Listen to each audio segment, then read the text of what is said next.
What heritage brand would you like to have a comeback? Saint Laurent, to be honest. I mean, some people would tell me that Saint Laurent is having a comeback, but I don't really think so. Not in like pop culture and like media. I'd like to see SLP come back to the top for sure. If luxury is no longer about elegance, what is it now? Irony, shock, streetwear. I don't really know. I can't really encapsulate what luxury means. I mean, to me, luxury is about craftsmanship and quality and, expertise. Nowadays, it seems to be about the way it makes you feel and about how it can help you signal social status and things like that, which is not why, if I bought any luxury product, the reason why I would buy it. But yeah, that's kind of what I associate with luxury these days.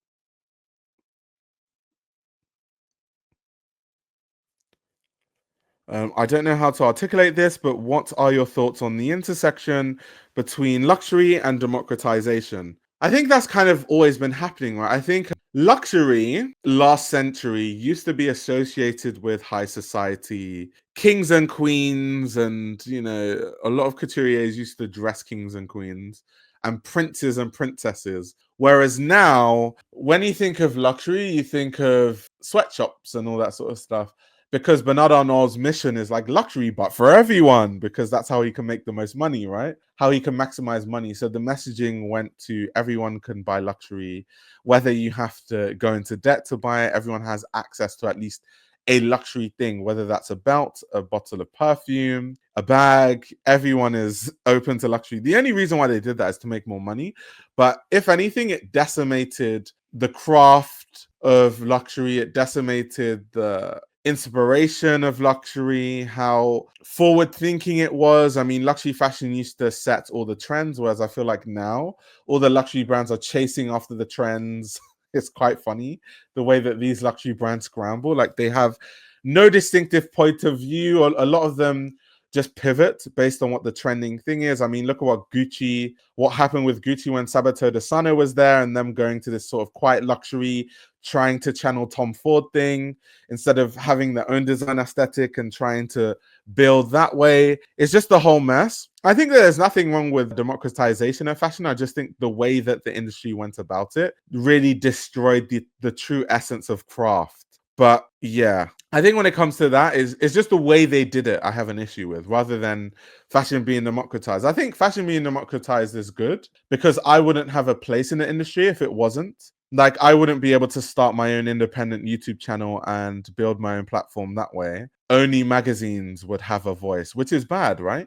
Magazines are sponsored by some of these big luxury brands, so they never say anything objective or remotely negative about these brands because these are the brands that pay their bills. So as a reader, as someone that is, watching or whatever, you don't really get a true essence of stories or a true review of their clothes because it's always under the pretense of, well, this brand pays us, so we can't really say anything negative. So I think fashion being democratized is good in some respects, but in terms of how everything is watered down, I think that's where the negative aspect comes in. For sure. It's wild how these brands chase trends. Prada making a version of the Rose Margot bag is insane. Yeah, but that's kind of what's going on now. And it's so weird to me because when I got into fashion, it was very distinctive. It's like Alessandro Michele has this, Roman maximalist vibe. Gucci, you had Versace having their gaudy prints and silk shirts. But everyone, at least you knew when you go to a brand, you're going there for a specific thing. Now I feel like you can buy the same jacket at 50 brands. I'm not joking. Like you can buy like a nice, I don't know, camel coat from Phoebe Philo. You can buy that exact same coat at Sabato de Sano's Gucci. You can buy that exact same coat at Xenia. You can buy that exact same coat at Gilsana. You can buy that exact same coat at The Row. You can buy that exact same coat at Peter Doe. It's just getting to the point now where like designers don't have a very distinctive point of view anymore. Everyone just kind of does what everyone else does. It's kind of strange. If everybody looked the same, we'll be tired of looking at each other. It was a 90s song. And I know that's why it's kind of tiring to see brands all do the same thing and produce the same clothes. It's really annoying, actually. I find it annoying. Because that's why, like, a lot of times I want to review Fashion Week shows. And I will, in the coming weeks, review a few Fashion Week shows that I missed, like Burberry and Valentino and stuff. But so many brands I look at the show and I'm like, that looks like 6 other shows I've seen this season. So I'm just not going to review any of them. So when people are always asking me, why didn't you review this show or that show? It's probably because 6 brands put the same clothing on the runway, and I just cannot be bothered to react or to review that sort of stuff. I'm just not interested.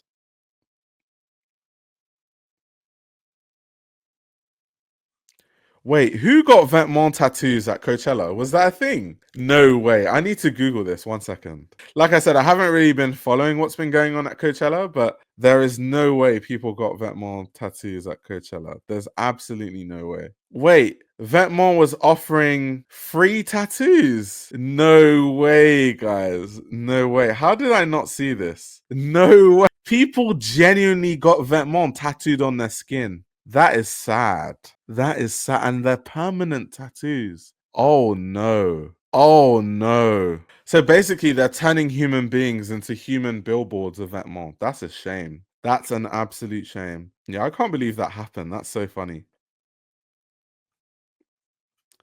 But yeah, I'm so shocked that people were getting Vetements tattooed on their skin. I cannot believe it. Wow, people are really fashion victims. Damn. People are genuinely willing to brand themselves with the brand of a brand. That's crazy. That is so shocking to me. Like, why would you want to do that to yourself? Let's see. Crazy stuff, crazy stuff. They low-key should have paid people for advertising on their body forever. Yeah, I'm with you on that one. If you had to get one brand tattooed, which will it be? Arndemir and Meister, of course, but I'm not a fashion victim like that. I'm not about to turn my skin into a billboard for any brand. I don't care how much I like the brand. I'm just not doing that. Do you know the most common tattoo I've seen fashion people do? A lot of people do that, like, let me show you guys. That Margiela stitch tattoo.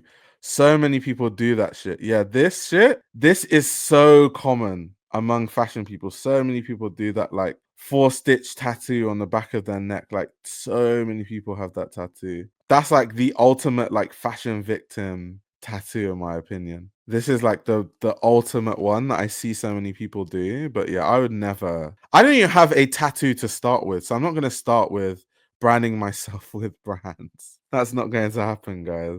Honestly, an Intrecciato patch tattoo would go crazy. I didn't know about that. It's not as corny as having Vetements tattooed on your arm or something, but I don't know. Why would you want an Intrecciato patch on your body?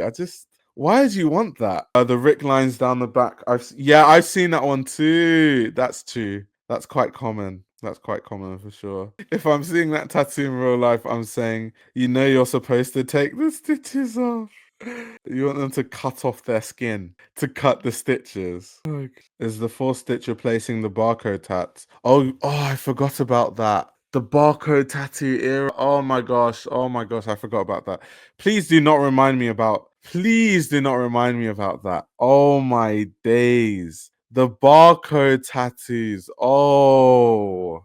I know some people, yeah, that used to tattoo barcodes, and if your phone hovers around the barcode, it opens up their Instagram. And I was always like, so what happens when you change your Instagram name, or like what happens if you lose access to that Instagram account and then you just have this Instagram barcode tattooed on your body, and when people hover over it, it just it just says not available. Like, not the barcode tats. I forgot about that. What do I think about Peter Doe's tattoo? Doesn't Peter Doe have one of those like line tattoos that people are talking about? I don't find the line tattoos to be that bad, to be fair. I do think the 4-stitch tattoos are very corny. I think the barcodes are just as corny. But yeah, the rest are not too bad. Luke is saying, Judith, I highly doubt she'd want to do it, but I'll reach out and see what she says. For anyone questioning whether they still have a future in fashion, just remember Philip Plein still makes clothes. Oh my gosh. Is Philip Plein actually profitable? I refuse to believe people buy it. Yeah, the thing is, I think when you're into fashion, and I've said this before, if you're into fashion, sometimes you can be in a bit of a bubble. So therefore, you don't see who wears like Philip Plein. But like footballers love Philip Plein. And so anyone that follows, like watches football, is into football culture and makes a lot of money, they end up buying Philip Plein by association, because that's the luxury that they see. Like Cristiano Ronaldo is one of the most influential athletes of all time, and he wears Philip Plein. So by extension, a lot of people that look up to Ronaldo wear Philip Plein. Like I know Neymar wears Philip Plein. So it's very much like a football thing. Like a lot of these football players, like this is how they dress. Like you've got Pogba, Giroud, Olivier Giroud. They're all wearing Philip Plein. So that's why the brand has that's where the customer base comes from. As someone is saying, Russians love Philip Plein. I don't really know too much about that, but if there are any Russians in the chat, can you verify? Do Russians love Philip Plein? When I think of Philip Plein, I just think of football fans because those are the people that I see wearing Philip Plein all the time. Do you see any brands right now that will live up to as many years as LV or Chanel? Yes, Hermes. I think Hermes will have that same level of longevity, to be honest. What's your favorite non-European brand? That's too broad of a question because non-European, I mean, Europe is not even that big to start with. So like, damn, there's so many like Asian brands I like, African brands. That's a vast question. I don't even know how to answer that. I mean, I could say Yoji because Yoji is the first designer I ever learnt about. So Yoji always will have a specific space in my heart. But you know, there's so many African designers I love. There's so many. Yeah, that's a hard one. If you wore Avirex to school back in the day, indirectly stated, "Don't mess with me," and typically associated with gang members in the 90s. Really? So when I was growing up in London, Avirex was seen as like, especially where I grew up, was seen as like serious luxury. Like it was so expensive. So a normal person could not wear Avirex where I grew up. If you wore Avirex and you weren't like gang affiliated, you would get robbed. Like you could not wear Avirex safely on the street. People would literally collect your Avirex jacket from you. So wearing Avirex was not even safe when I was growing up. People were literally getting robbed for their Avirex jackets, to be honest. So that was not, you couldn't just go around wearing your Avirex willy-nilly. The people that were wearing Avirex probably had like respect, or you couldn't just be any person and wear Avirex. Yeah, exactly. It was a serious roadman jacket. Like when I think of the Avirex, I just think of like gang members and like roadmen wearing like their Avirex jackets or like well-known rappers and stuff. It was like a typical, and also the reason why roadmen used to buy it is because like they are the people that could afford it. Like who the hell could afford an Avirex back then? Like that stuff was so expensive. So it was people that were selling drugs that could buy that kind of jacket and wear that sort of stuff. So yeah, you couldn't just wear an Avirex. You'd get robbed. Where I grew up, you'd literally get robbed for your Avirex. Someone said Avirex is totally New York fashion from the 80s. I think of Jerry Seinfeld and I think of Avirex totally Manhattan. Interesting. That was way before the Palace collabs. Yeah, facts. Yeah, there were lots of things that, and in the UK is really weird because in the UK you get robbed politely. It's so strange. In the UK, like I've never been robbed, but I've obviously seen like people get robbed a lot. Luckily, my size and my height, and also the fact that people knew me in the area that I was from, kind of prevented me from being robbed. But I saw a lot of people get robbed, and some people, it was so sad. Like some people, they would go up to these people and be like, I like the way your shoes look. I'd love to try your shoes on. And at first you would see the people be confused. And then over time you start to see the realization on their head that they're actually being robbed. And then they would start taking off their shoes.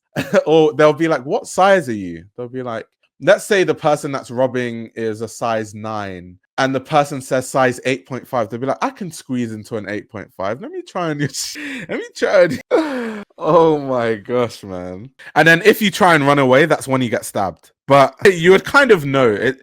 The way that they come to you, you would kind of know that you're being robbed, even though that's what they say. Even though they're asking you your shoe size and stuff, you kind of know, you can tell.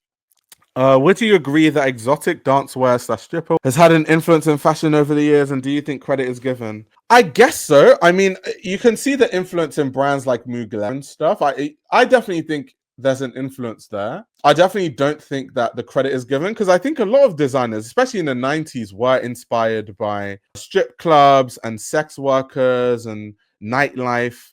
It's quite common that a lot of designers were inspired by that. I know like Jean-Paul Gaultier was inspired by that and stuff like that. So yeah, maybe people don't talk about it because that's not glamorous and it's not glamorized. And, luxury customers like to think of everything as being glamorous, and they want to think that every inspiration of everything they wear is glamorous. But I definitely think that they don't give the credit. I think many brands have been inspired by like nightlife and stripper culture and the way that strippers dress and stuff, for sure. Definitely.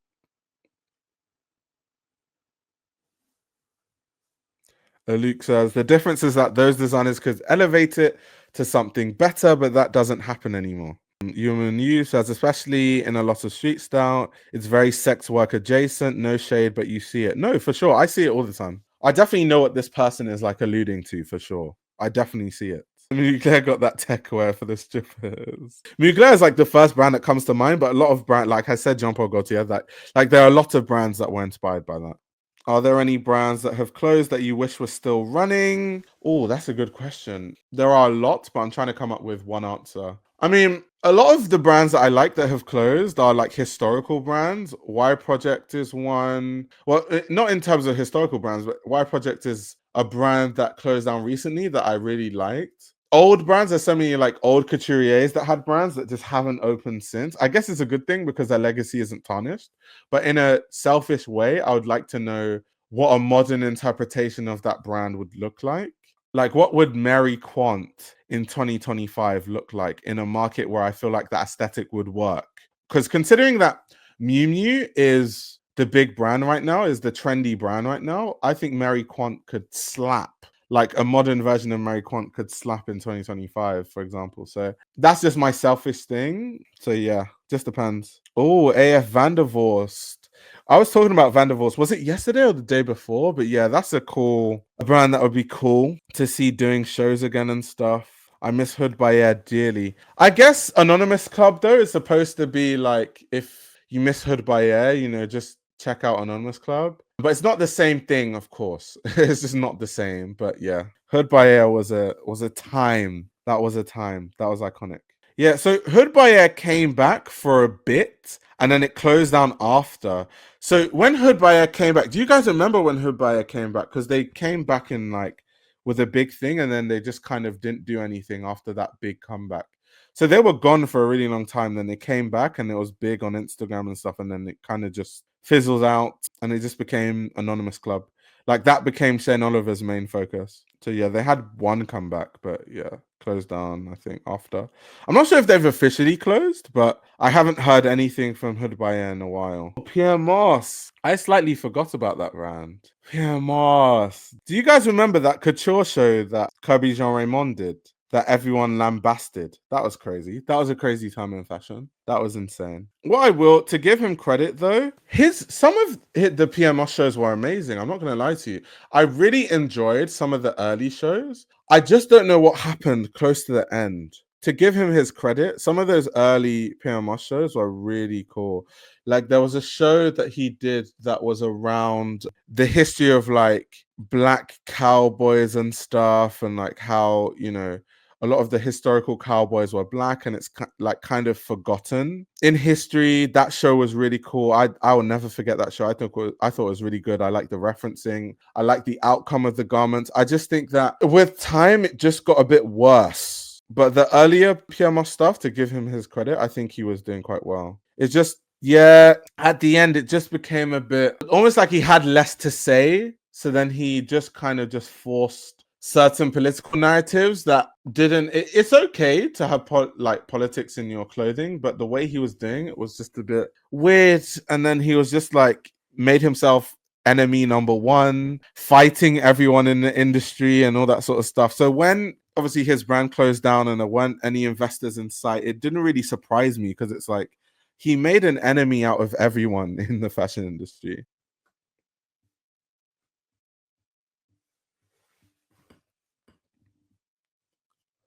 Also, I wish Ras Simmons' own brand returned. So the thing about Ras Simmons' brand is that I like the earlier Ras Simmons stuff, but it got to a point, and I remember talking about this in a review actually, where Ras Simmons, with his eponymous label, he was referencing himself. And at that point, when a designer is referencing himself over and over again, at that point, just you don't have more to say at the brand. Either stop doing shows until you have more to say, or the brand is going to close down eventually because people aren't interested. And then shortly after, the Ras Simmons brand closed down.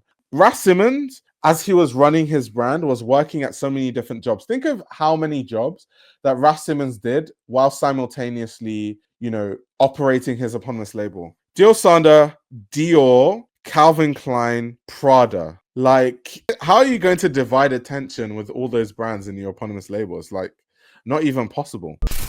This YouTube channel runs on your support. If you want to support the channel, you can subscribe to my Patreon. You'll gain access to exclusive content that includes everything from my Patreon podcast, where I give a behind-the-scenes insight into the fashion industry, as well as a fashion book club, where I review my favorite fashion books. You can also check out my fashion ebook, which highlights the best fashion journalists to follow, definitions of common fashion terminology, and how to determine what a good source of fashion information is. The links to everything are in the description below.